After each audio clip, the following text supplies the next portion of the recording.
ভেজা হাওয়া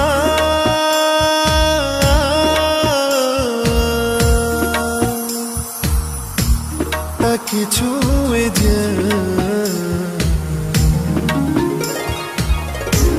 তারি কাছে বলে আমারই কথা তারি কাছে বলে।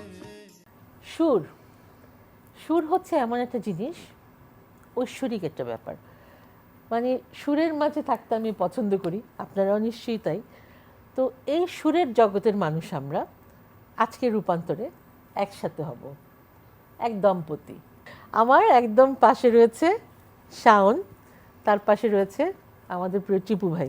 তুমি যে গান করো এটা কিন্তু আমি জানতাম না। আমি যখন ফেসবুকে দেখলাম যে টিপু ভাইয়ের সাথে তুমি একটা গান করেছো, একটা না দুটো তিনটে আমি দেখেছি, আমি তো পুরোপুরি ফ্যান। কি আমার বন্ধু, আমি জানি না না, গান আসলে করা হয়নি, মানে শিখতে? চর্চাটা নাই দেখে হ্যাঁ। শিখেছি। চর্চা নাই দেখে কখনো মাইক্রোফোনের সামনে দাঁড়ানোর সাহস আর কি করিনি ওইভাবে। আচ্ছা।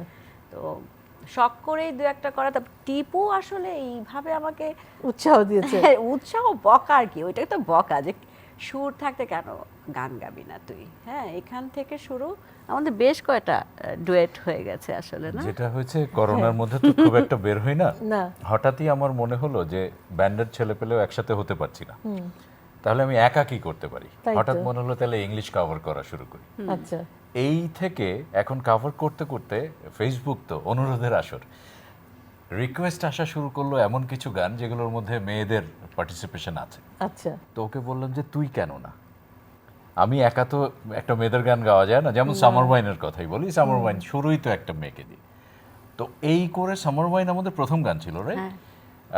না, sealed with a kiss. Seal with a kiss. আচ্ছা, ক্লিফ রিচার্ডের ভার্সনটা আমরা করলাম দুজন প্রথম, তারপরেই করলাম সামার ওয়াইন। তো আমি যেটা দেখলাম যে আরে আমার তো ফিমেল আর্টিস্টের অভাব নেই, ঘরেই আছে, তো কেন না, কেন না। এরপরে আমরা বেশ কিছু করেছি যেগুলো এখনো আরো সামনে আসবে। হ্যাঁ। লাস্ট করলাম আমরা রাসপুটিন বনিয়েমের। আচ্ছা, এইটা ম্যাসিভ ওইটাও শুনেছি আমি। রেসপন্স খুব ভালো, এটা রেসপন্স খুব অসম্ভব ভালো। ভালো, সামার ওয়াইনের রেসপন্স অসম্ভব ভালো। আর সবচেয়ে বড় কথা যে কাছের মানুষ তো, ঘরের মানুষ, বকাঝকা যাই মনের দেই, মানুষ। হ্যাঁ, বকাঝকা সহ্য করে মেনে নিয়ে গানের ব্যাপারে কোনো কমপ্লেন করে না। আচ্ছা। আর ওর মজা লাগে, ডেফিনেটলি মজা লাগে। শাওন শিখেছে অনেক আগে, আমি যেমন কোনোদিন গান শিখিনি, কিন্তু ও তো শিখেছে। তো এই শেখাটা আসলে কখনো চর্চার অভাবে ও সামনে আসেনি। আচ্ছা, তো আমি চিন্তা করলাম আচ্ছা এইভাবে করোনার সময়টা করি, তারপরে আমাদের আসলে ইচ্ছা আছে এই যখন আমার ব্যান্ডের ছেলে পেলে সবাই আসতে পারবে তখন আমরা একটা অ্যালবামের কাজে হাত দিব, এরকম একটা আচ্ছা। ইচ্ছা আছে। কিন্তু জিনিসটা কিন্তু ইন্টারেস্টিং, গানগুলো সুন্দর।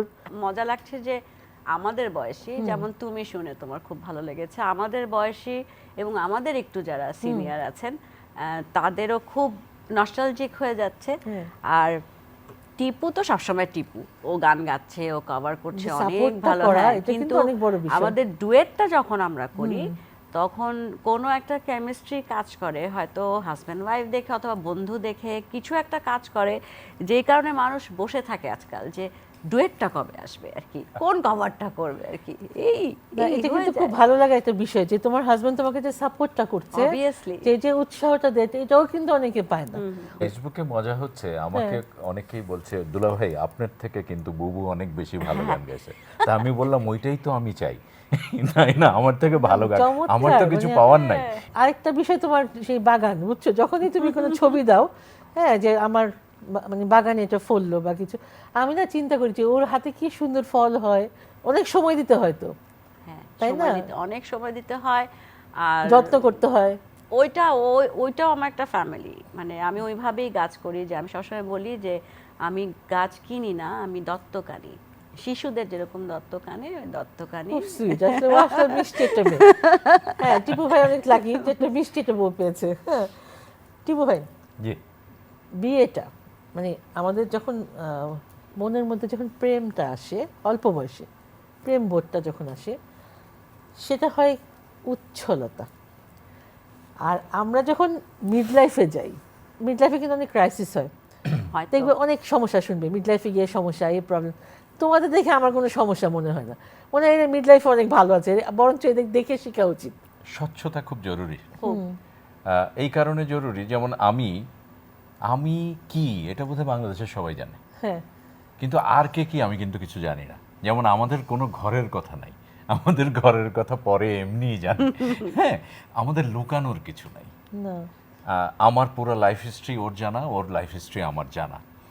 সো হয় কি, যখন আপনার কোনো কিছুই লুকানোর থাকবে না, Exactly. তখন ওখানে কোনো ঝামেলা তৈরি হবেই না। কেন হবে? আর আমি সবসময় একটা কথা বলি যে আমার থেকে শাওন আমাকে অনেক বেশি ভালোবাসে, কারণ আমি প্রচুর উল্টাপাল্টা কাজ করি, আমার যা খুশি তাই করি। তো ওই সেন্সে ও সবগুলো সহ্য করে। স্যাক্রিফাইসটা ওর অনেক বেশি আমাদের সংসারে, আর আমি হলাম নবাবের আমলে আছি আর কি। আসলে ওর তো ছোটবেলা থেকে ওর জীবনটাই তো স্যাক্রিফাইসের মধ্যে দিয়ে গিয়েছে। তবে একটা কথা টিপু ভাই বলেছিলেন আমারই অনুষ্ঠানে, যে ওদের পরিবারের সাথে আমি যখন থাকি, মানে তখন আমিও কিন্তু সেই মুক্তিযুদ্ধের হয়ে একজন যায়। মানুষ, ভীষণভাবে ইনফ্লুয়েন্সড মানে আমি হয়ে যাই। যখন ধরেন এই যে এরকম আড্ডা মারতে বসছি, ঘুরে ফিরে কিন্তু মুক্তিযুদ্ধ বিষয়টা উঠে আসে। হ্যাঁ, তো ন্যাচারালি আপনার জানতে ইচ্ছা হবে, আচ্ছা কি মা যেমন বাবার গল্প বলেন, ওই যে স্মৃতিচারণ, এটা না আপনি যখন কাছে থেকে শুনবেন তখন আস্তে আস্তে আপনার মধ্যে চেঞ্জগুলো আসা শুরু হবে, যেটা আমার মধ্যে হয়েছে। আচ্ছা। যেমন অবস্কিউরের কথা বলি, আমরা 2014 থেকে যে মুক্তিযুদ্ধর গান নিয়ে কাজ করা শুরু করেছি, এটার পুরো কৃতিত্ব কিন্তু গিয়ে শাওনের। কারণ ও কিন্তু আমাদেরকে স্লো পয়জনিং করেছে রীতিমতো, যে দেশ এবং মুক্তিযুদ্ধ এই দিকটা কেউ ধরছে না, কোনো ব্যান্ড ধরছে না, তোমরা কেন ধরছো না? সেখান থেকে কিন্তু আমরা শুরু করেছি। এখন কি হয়, অবস্কিউরের অ্যালবাম মানে 2 বা 3টে দেশের গান অথবা মুক্তিযুদ্ধের গান থাকবেই, নিয়ম হয়ে গেছে এটা। শিল্পী হিসাবে, যে কোনো শিল্পী হিসাবে দেশের প্রতি সে তার যে ঋণটুকু থাকে, আমি ঋণই বলি ওটা। অবশ্যই। হ্যাঁ, ঋণটুকু থাকে। শুধু তো নিজে আমি সুপার লাইক হলাম, 1 মিলিয়ন ভিউ হলো তা না। না। দেশের প্রতি যে তোমার ঋণ থাকে, দেশকে ভালোবেসে একটা দুটো কাজ আসলে করতে হয় শিল্পীদের, এটা নিজের স্যাটিসফ্যাকশনের জন্য। তোমরা তো একটা করলে না, যে টিটোর স্বাধীনতা, টিটোর স্বাধীনতা আমাদের লাস্ট অ্যালবাম। এটা করার পেছনে মানে তোমাদের চিন্তা ভাবনাটা কি ছিল? টিটোর স্বাধীনতার ব্যাপারটা হচ্ছে, তখন আমরা সাভারে ধামরাইতে আসছিলাম। যেতাম, নাসিরুদ্দিন ইউসুফ বাচ্চু ও বাবা ডাকে, আমিও বাবা ডাকি, ধামরাই যাওয়া হতো। বাবাদের একটা ছোট্ট ওখানে একটা ফার্ম হাউস আছে, ওখানে প্রায় যেতাম। আমি যেতাম মাছ ধরার নেশায়। তো ওখান থেকে ফেরার সময় হঠাৎ একদিন শাওন বাবাকে বলছে যে, বাবা একটু টিটোর কবরে দাঁড়াবে। আমি কিন্তু লস্ট, আমি জানি না কি হচ্ছে। তো বাবা মেয়ে দুজন মিলে একটা জায়গায় দাঁড়ালো। আমি দেখলাম রাস্তার ঠিক জাহাঙ্গীরনগর ইউনিভার্সিটি, মিল্কফিটা, হ্যাঁ মিল্কভিটার ওখানে উল্টো পাশে রাস্তার উপর থেকে দেখা যায় একটা কবর, ওখানে কিছু কথা লেখা আছে। তো আমি তখন কিছুই জিজ্ঞেস করিনি, ওরা কবর জিয়ারত করে আসলো, আমি নামিও নেই। তারপরে বাসায় এসে আমি যখন ওকে জিজ্ঞেস করলাম কি ব্যাপার, তো তখন বাবার একটা বই আছে, 25 পাতার একটা বই আছে টিটোকে নিয়ে, টিটোর স্বাধীনতা। ওই বইটা আমাকে ও পড়তে দিল। এটা পড়ার পরেই আমার কাছে মানে মনে হয়েছে যে কি অসাধারণ লেখা, আর কি অসাধারণ একটা টপিক হতে পারে আমাদের নেক্সট অ্যালবামের গানের জন্য, এবং অ্যালবামের টাইটেল হতে পারে এটা টিটোর স্বাধীনতা। সাথে সাথে আমাদের গান লেখে যে অমিত কলকাতায়, ও আমাকে আমাদের যুদ্ধের গান, মুক্তিযুদ্ধ বা দেশ, এই ব্যাপারে অমিত আমি হ্যাটস অফ বলি সব সময়, কারণ ও এর পরের বার আমি পরিচয় করিয়ে দিব তোমার সাথে। তো অমিতকে আমি সাথে সাথে ওই বইটা পাঠিয়ে বললাম, অমিত আমি টিটোর উপরে একটা গান চাই। একদিন লেগেছে ওর, আমাকে গান পাঠালো, আমরা বসলাম, গানের সুর করলাম, হয়ে গেল টিটোর স্বাধীনতা। না এইখান থেকে কিন্তু এই গানটার জন্ম। আমার জানা টিটো কে ছিল, কিভাবে আসলো, সবকিছু জানা কিন্তু এই এক কবর জিয়ারতের থেকে। সো এইরকম অসংখ্য মুক্তিযোদ্ধা, অসংখ্য মানুষ বাংলাদেশের বিভিন্ন জায়গায় ছড়িয়ে ছিটিয়ে আমাদের দেশটাকে সামনে এগিয়ে নিয়ে যাওয়ার জন্য নিজেদের প্রাণ দিয়েছেন। এদেরকে নিয়ে এই একটু সামান্য সবাই যদি একটু কাজ করি, একটা সময় এটা অনেক বড় কাজ হয়ে যাবে। আমি একদিন আপনার ব্যান্ডকে আমন্ত্রণ জানাবো, প্লিজ টু Please. অবস্কিউরের সদস্যদের, নিশ্চয়ই। তাদের খুব সাথে sweet একটা ওরা। আড্ডা হবে। খুব ভালো ওরা। আমার খুব গল্প শুনতে ইচ্ছে করে, মানে কে কিরকম, মানে কার মধ্যে কি চিন্তা, এরকম আসলে গানের মানুষ তো আমরা, হ্যাঁ, হ্যাঁ। গান মানেই হচ্ছে একটা জীবন। এখন আমরা একটা গান শুনবো, এখন দুজনের কণ্ঠে আমি শেষ। এই গানটাই শুনবো, এই যে এই গানটার কথা দিয়ে তুমি শুরু করলে তোমরা duet। কোনটা? তাহলে তো লিরিক লাগবে একটু। তোমার লিরিক লাগবে? কোনটা বলো তো? স্ট্রবেরিজ চেরিজ, হ্যাঁ, সামার ওয়াইন।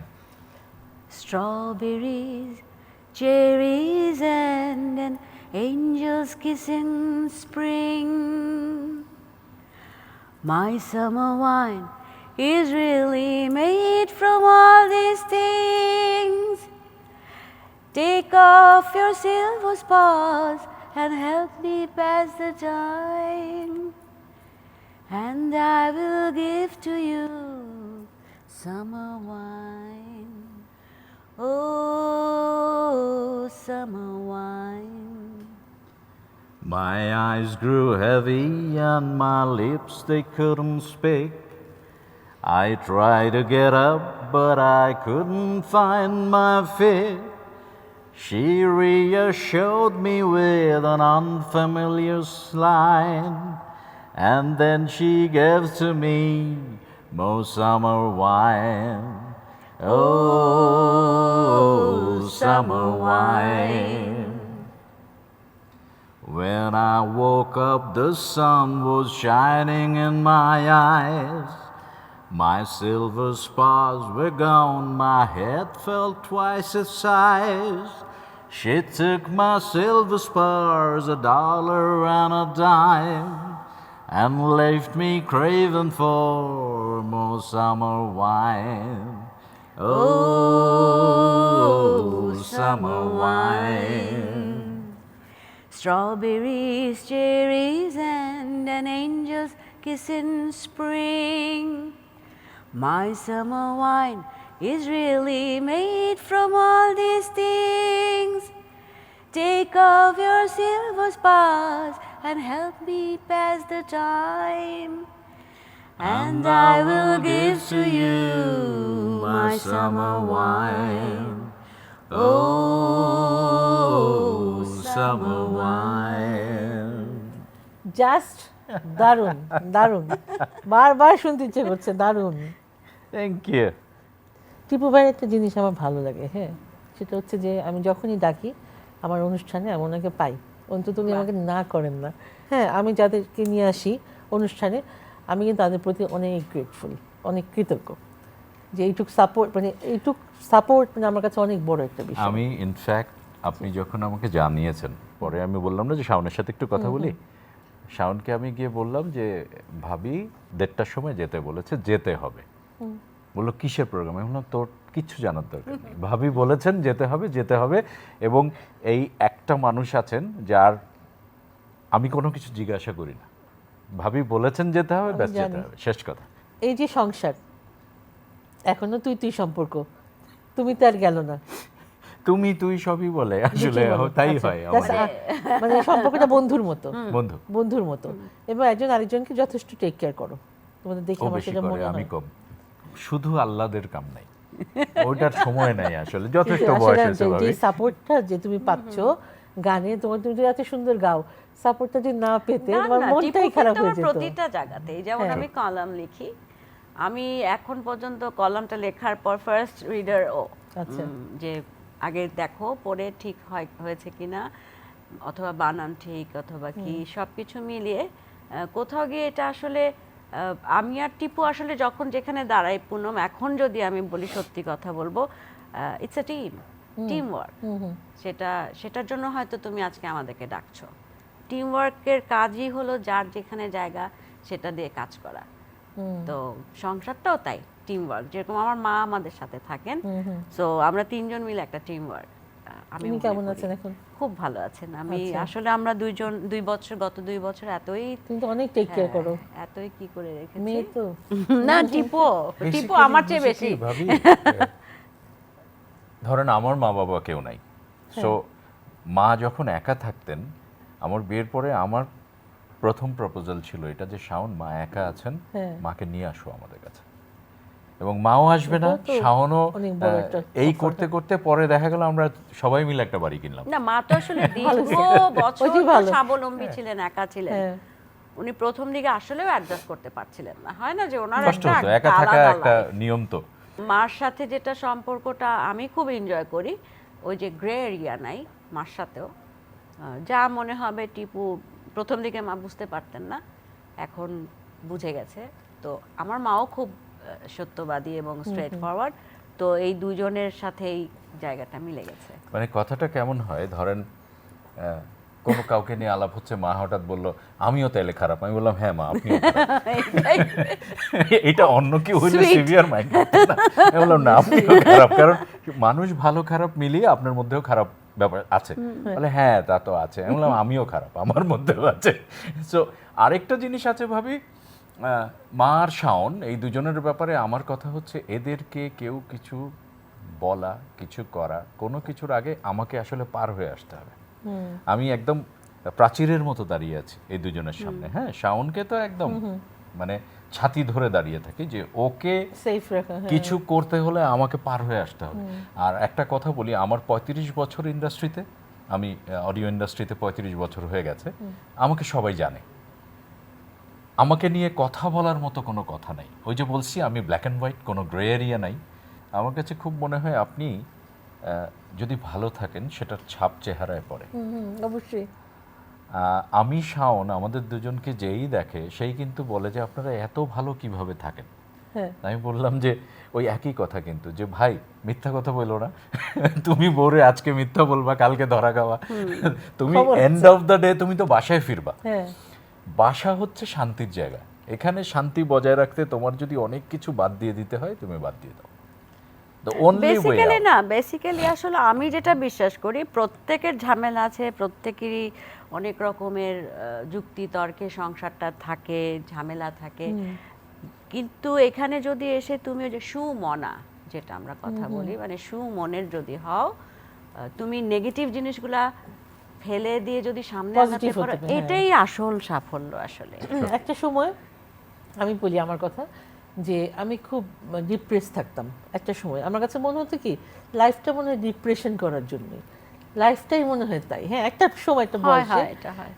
এটা হয়, বা আমারও অনেক স্ট্রাগল আছে লাইফে, মানে অনেক কিছু পার হয়ে আজকে যে জায়গাটাতে বসে আছি, এইভাবে তো আর বসে থাকতে পারতাম না। সেটাই। এখন আসলে পেছনে তাকাতে হয় না। সবচেয়ে বড় কথা হচ্ছে যে আপনি কিভাবে আপনার পুরো জীবনটা বেঁচে থাকলেন, এটা খুব জরুরি। হ্যাঁ, অনেকভাবে বেঁচে থাকা যায়, কিন্তু আপনি ভালোভাবে নিজের কাছে আপনি ফুলফিল করতে পারলেন কিনা, আপনি একটা ফুল লাইফ লিভ করতে পারলেন নাকি, এটা খুব জরুরি। আসলেই। একদম লাইফ টু দ্য ফুলেস্ট। আমি আমার যেটা যেটা মনে হয়েছে আমি সব, আমার কোনো রিগ্রেট নাই, একদম রিগ্রেট নাই। আমার অনেক খারাপ সময় গেছে, আমি সেগুলো পার হয়েছি। আমি খারাপ সময়গুলোর কাছ থেকে আমি শিখেছি আমার জীবনকে আমি কিভাবে আগামীর জন্য তৈরি করব। রাইট, সবচেয়ে জরুরি পজিটিভ, শিক্ষা, ইটস এ সবচেয়ে পজিটিভ জরুরি ভাইব। সব সময় শাওনও তাই, শাওনও তাই। এটাই এটাই মানে যেটা অনেকে বলে না যে ওয়াজ দ্য সিক্রেট, মানে তোমাদের মানে গোপন জিনিসটা কি, গোপন আসলে কিছু না, খুব ওপেন কিন্তু গোপনগুলা, এই যে ছোট ছোট জিনিস, তাই না, আমাদের কথাতেই বের হয়ে আসলো। আপনি ইশতিয়াক ভাই যখন ছিল আর কি, মানে ও যখন মারা যাওয়ার আগ মুহূর্ত পর্যন্ত, মানে ও সবসময় বাঁচতে চাইতো গানের জন্য। ভাবি আমার এবং লোকটা আমার চলে একটা গেল। জিনিস বলি, যখন লালমাটিয়াতে আমি থাকি, ইশতিয়াক ভাই আমার বাসাটা থেকে আমি 6টা লালমাটিয়া 7টা ছিলাম, বাড়ি। হ্যাঁ। হ্যাঁ, তখন ওই সকালবেলায় ফাঁক পেলে ইশতিয়াক ভাই আমার বাসায় অথবা আমি আপনাদের বাসায়, ওই সময়টা ওনার সাথে অনেক বেশি কথাবার্তা আড্ডা হয়েছে। তো ইশতিয়াক ভাই প্রথমত ছিলেন মিউজিশিয়ান, একটা সময় অসাধারণ গিটার বাজানো দিয়ে ইশতিয়াক ভাই শুরু। উনি যখন নিজে আবিষ্কার করলেন যে না আমি ভালো গান গাইতেও পারি, যখন একবার গাওয়া শুরু হলো, ধরেন এক নীলাঞ্জনা, আমি এখনো আমাদের সাথে একটা ট্রিবিউট হলেও আমি ইশতিয়াক ভাইয়ের জন্য হ্যাঁ, নীলাঞ্জনা করি। হ্যাঁ, ইশতিয়াক ভাই যখন বুঝে গেলেন যে আমি গাইতে অনেক ভালো পারি, এই যে আমার একটা ক্ষমতা আর ভালোবাসা গানের প্রতি, এটা কি কেউ কোনোদিন ছাড়তে চাইবে? আমাকে যদি আজকে বলা হয় যে না তুমি কালকের থেকে গান গাইবে না, আমি বললাম গুলি করে মেরে ফেলবো তাও আমি গান গাবো। আমি ব্যাপারটা দেখেছি, এরকম। মানে ওর মানে সেই ক্রেভটা দেখতাম যে মানে অ্যাবসলিউটলি গানের জন্য এটা কিন্তু আমাদের মধ্যে ভীষণ বেশি মিউজিশিয়ানদের মধ্যে। ধরেন যে গিটার বাজায় ওকে আপনি গিটার ধরতে দিবেন না, এটা হবে না, রক্ত কিন্তু ঢুকে গেছে মিউজিক। সো অনেকে আমি দেখেছি 15 বছর গিটার ধরে নাই, তারপরে আবার গিয়ে গিটারটা ধরছে, একটু টুংটাং করতেছে, আবার শুরু, রয়ে ও যায়। ছাড়তে পারবে না, এই জিনিসটা রক্তে থেকে যায়। আমাদের মিউজিশিয়ানদের একদম তাই, প্রত্যেকের। তোমরা আজকে আমাকে সময় দিয়েছো, অনেক ধন্যবাদ। প্রিয় দর্শক, কেমন লাগলো আমাদের আজকের এই দম্পতির কথোপকথন? একটা আড্ডা দিলাম। আসলে আড্ডা দিতে বসলে অনেক স্মৃতি মনে পড়ে যায়।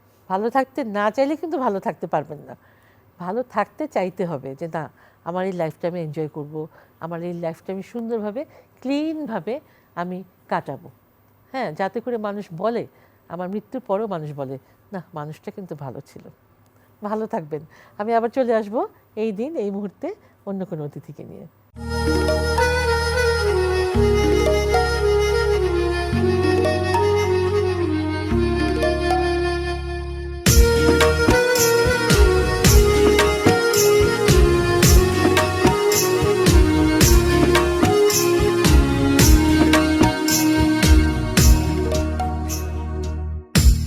যারে যা হাওয়া